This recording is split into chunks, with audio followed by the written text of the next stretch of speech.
What is going on, guys? So today I just got in the mail the Dragy performance meter from Burger Tuning, and what we're going to be doing is pretty much just plugging it up to the car and see what the street results are, just by running the car on the street, doing like 0 to 60 and stuff like that. And in the future I really want to compare it to the Ecutek one that you get from tuning your vehicle. Obviously the Ecutek one doesn't have a GPS meter on it, so it's not going to have any sort of satellite connection directly to your car to feed back and actually give you accurate results. So I'm going to be doing that comparison in the future, kind of like a myth bust that I've been wanting to do for quite some time now. Everyone says the Ecutek one is accurate. I used to be one of those guys, and it's really not that accurate compared to the Dragy one. So that's what we're going to be doing today. Alright, just for starters, I mean, this doesn't really weigh a lot, but let's go ahead and open it up. It looks like we have our performance meter that pretty much will connect to the phone, to the satellite here. And as soon as we open this up, we have our magnets that pretty much connect to the bottom of this. Anyway you like to put the placement on the car. I think I'm going to put it right on the dashboard, top part of the dashboard.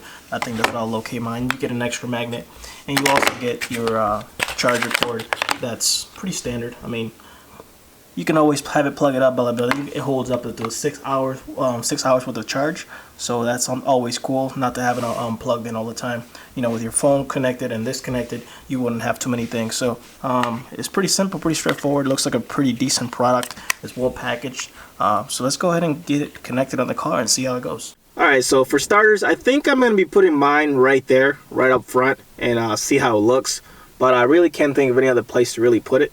I think I'm just going to center it up and just have a good view from the windshield, so I don't have any issues from the satellite connecting to it, and getting the most possible accurate data that I can possibly get. According to the directions, it's got to be very visible. Tint does not affect it, but you always want to have it up close to the windshield as possible.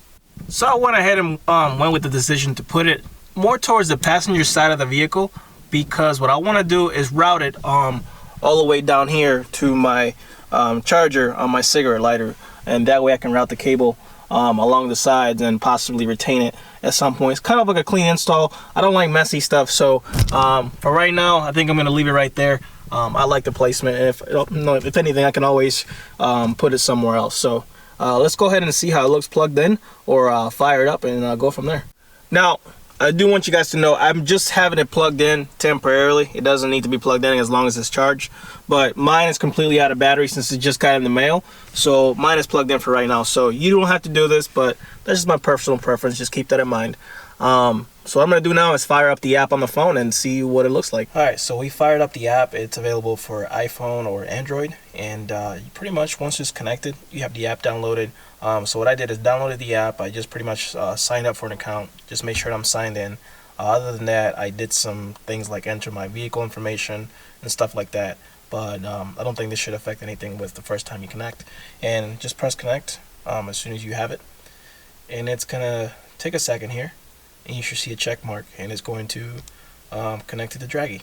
And it's going to have this little window come up that says sending satellite data to Dragy. Just give it a second, it'll load. So pretty much as of now, the Dragy app is ready. We pretty much just have to give the car gas, and it'll start measuring based on the parameters that we have selected for allow us to record. Alright, so before you start, you guys want to make sure you have all the correct units selected. So I'm going to go down to the Me section in the bottom right, and then I'm going to go to Unit, and that's going to allow me to make sure I have all the ones checked off that I need to start recording. And I pretty much have selected all of them. I don't really care, so that's what I'm going to be doing. Is mostly about the ones that I mostly care about: 0 to 60, eighth of a mile, quarter of a mile, and that sort of thing. So alright, so I did the test on my stock wheels, and I was actually pretty impressed. So I'm going to hold off on those results, but I'm going to put my wheels on. We're supposed to get some really good weather over the next couple days, so why not? Screw it. I mean, I already cleaned them up and shined them up to put them away for the winter. The tires are pretty clean and everything, but I'm going to put these on, and since they're about 20 pounds lighter per corner, and see how the test takes me. I think we'll be able to get some pretty good results in the street, so I'm going to go ahead and put these on really quick.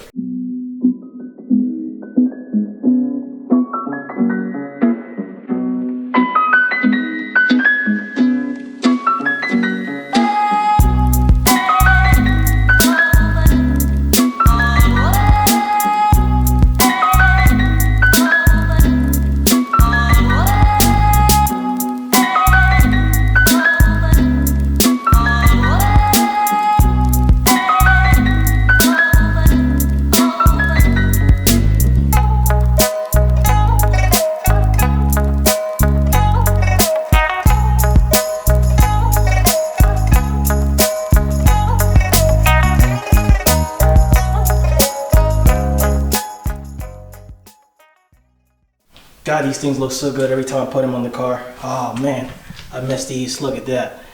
These work wheels are really the shit.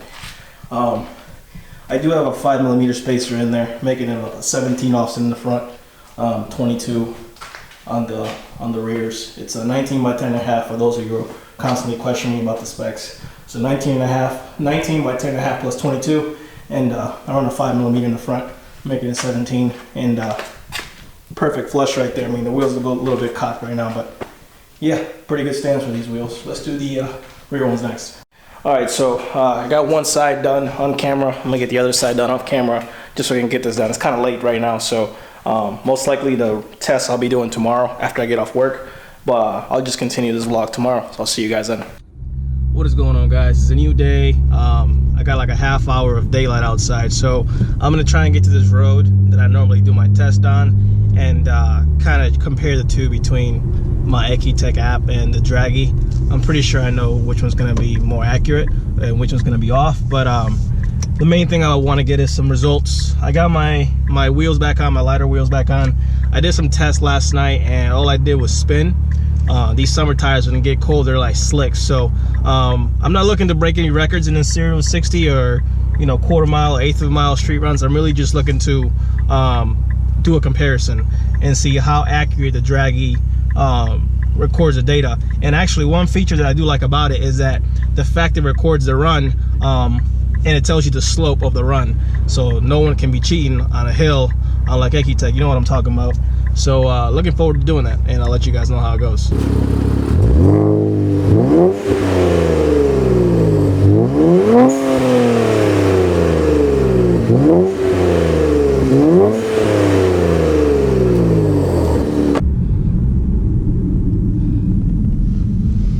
All right, guys, here we go. I'm gonna do the test right now.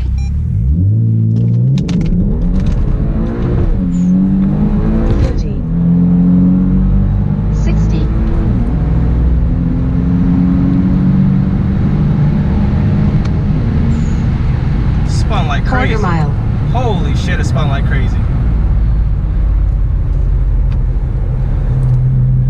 This transmission is so laggy, it took a while to catch the shifts. You guys probably saw go over like 7,000 RPM, which is not healthy for the car. Don't recommend doing it. But yeah, that was a little bit of user error and a bit of shitty 7-speed automatic transmission. So let's try that again. Take two. See how it goes.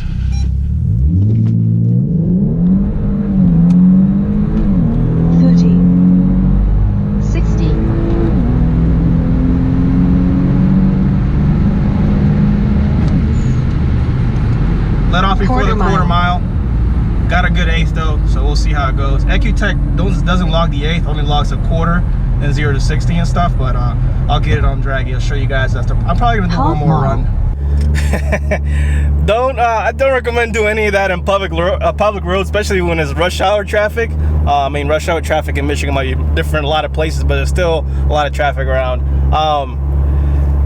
That last run that I didn't even get it to eighth of a mile, I still trapped a quarter mile on the Dragy at 11.7. So, and I let off at about 115 miles an hour. I think the Dragy shows like 119, but yeah, that's just to show you that these cars are no joke when you tune them. I mean, they'll get up there pretty quick. So I'm gonna see if I can get in one more test to compare. But so far from what I'm gathering, I'm gonna show you guys as soon as I get to the house, is that Ecutek, for some reason, it logs really different than the Dragy. I mean, it's not a GPS performance meter. So indeed, it was a bit slower. And it was faster to the 60-mile range, but it was slower to the actual eighth of a mile, quarter of a mile times and stuff like that. So I think we have a definite answer that Ecutek should not be used for those kinds of things, but I would definitely recommend it for if you're just starting out to kind of gauge what range your car is in, performance-wise, so to speak. But the Dragy is definitely the way to go. I'm loving this thing so far. It tells me when you're at 30, 60, half a mile, quarter mile, all that good stuff. So I think this product, for the price that it costs and for the value that you get out of it, you can test your own parts after each install and kind of see on the street. Obviously, your driving style has to be pretty much consistent in order for it to match it, but otherwise, it's a pretty good product to buy to kind of gauge yourself where you're at performance wise, seeing what your money's going after every single modification to your car, whether you have a Q50, Q60, or whatever other car. If you're watching this video, welcome to the channel. But yeah, guys, let's do one more run, see if I can get it. If not, I'll see you guys when I get home, and I'll show you the comparison of the couple of runs that we did.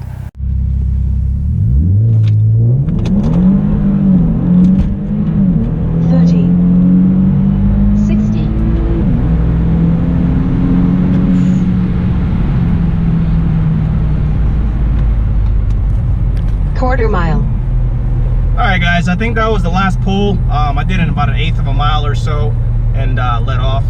So I'll get back to the house and show you guys the data that I have, kind of comparing the two. But mainly, I don't want to take away from the fact that I'm not really doing a comparison in this video, just kind of to show you guys the difference. But I want to talk about the Dragy. I'm going to show you guys some of the features that you can do after a run and whatnot. So as soon as I get to the house, I'll show the data off my phone or tablet, so you guys can see what kind of times we ran and all that good stuff. Keep in mind, I am on the street. That was not an optimal condition. I spun like crazy. Normally my 0 to 60 in the summertime at peak time outside when it was good temperature and stuff was around 3.4 3.5 seconds on 93 octane, which is pretty respectable considering what these cards are worth and, you know, the amount of money you put into it to get those kind of numbers. So comment below whatever you guys want to comment about the runs, how you think the car runs. I think it runs pretty solid. I mean, considering I'm spinning right now, my tires are kind of terrible. They're Ecutek tires. So next year, the first mod that I'm going to do is put a decent set of rubber on these wheels to get some better grip overall. I think I'm going to go with a set of possible Mickey Thompsons for this car, for these wheels, I mean. And I might be looking at a set of 20s just for my ride around wheels, and make these my track wheels since they're pretty light, so why not? What's going on, guys? Welcome back. And I'm kind of upset here for a quick second because the Ecutek, in order to save a run, I completely forgot that you have to select save and then new run every single time you run a test. Supposed to the Dragy, you can just literally turn the app on the moment you get in the car and then pull it the moment you get out of the car and not have to worry about a thing. It records everything for you. I notice every time you stop the car. I notice every time you start. So with that being said, I think that's one more reason just to actually use like a V-Box or a Dragy or something like that that's going to automatically run on its own. You don't have to reset every single time. But I think the V-Box still pretty manual. You have to select reset every single time. So Dragy it is, guys. I highly recommend this product for those of you guys who want to test your own stuff. Highly recommended. But I was only able to save one last run on the Ecutek app and the Dragy for comparison. And since Ecutek doesn't log 1/8 of a mile, only 1/4 of a mile and beyond, I was only able to get like a 0 to 60 read. But I'm going to show you guys the difference. And for those of you guys out there that think you're fast on the Ecutek app, not the case. Make sure you get a GPS performance analyzer. All right, so here is my last run doing a 0 to 60 pull, and the 0 to 60 for that one was 3.71 seconds. Now that same run, I have it here on the Dragy. I'm going to show you guys. It is showing 3.77. So the actual GPS analyzer came up a little bit higher than the Ecutek one. So I'm going to go with this one. This one calculates slope. It has like weather and everything on here. It's a GPS one. It's going to be real-time stuff. So I think I'm going to go with this and say that it's a 377 and not so much go out the Ecutek.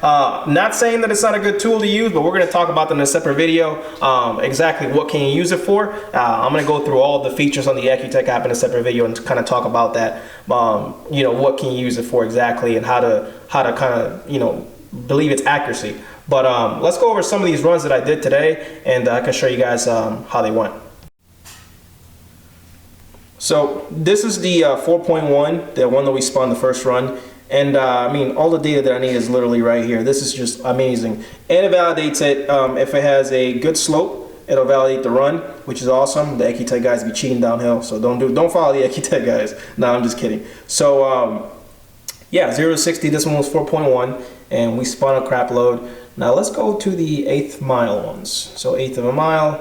You guys can see as we progressively got faster, 777, 773, 767 on the 1/8 miles, and the 1/4 mile. I don't think I did too many 1/4 miles. Yeah, I did. The last one we let off at the 1/8, that's why it's so slow. but they were consistent as well. 11.94, 11.86. That probably would have been like an 11.7 run, just based off the previous numbers that we did. So I do have a lot to to practice with the stuff on the street. Keep in mind, the street is completely different from the drag strip. It's an unprepped surface. Anything can happen if you spin. I mean, that's pretty much it. I'm just glad we have something like a Dragy to log our performance. So this was from the other night on stock wheels that I pulled an 11.69. It tells you the mile per hour there, and that's an actual accurate mile per hour, being this is a GPS meter. So that's something to always trust. Unfortunately, guys, it is time to go back to the stock wheels. We're supposed to get rain and snow this week, later this weekend. So I aired the car up, and look at that gap, big old gap. And we're pretty much gonna go do some wheel swap here in a minute. As you can see, that's a pretty good gap, air all the way up. The front's actually even better. Pretty good clearance for it not being off of being aired up. I think that's even higher than stock height. So we're gonna put the stock wheels back on, but other than that, guys, this video is done. As always, guys, thank you for your support. Like today's video if you liked it, and comment below if you have maybe a Dragy that you like to share your results, or Ecutek even if you have your results. Go ahead and share below, see what you guys are running, and look forward to the next video that I'm gonna be making. It's gonna be on the Ecutek app itself and all the features that it has and all the stuff that you can do. I'm gonna find a way to record a screen and somehow record the audio at the same time, so it's actually a lot easier, and it looks a lot better on camera anyway. So look forward to that video, and yeah, smash the subscribe button, guys. If you guys like the content, subscribe. Thank you all for your support, and I'll see you guys in the next video.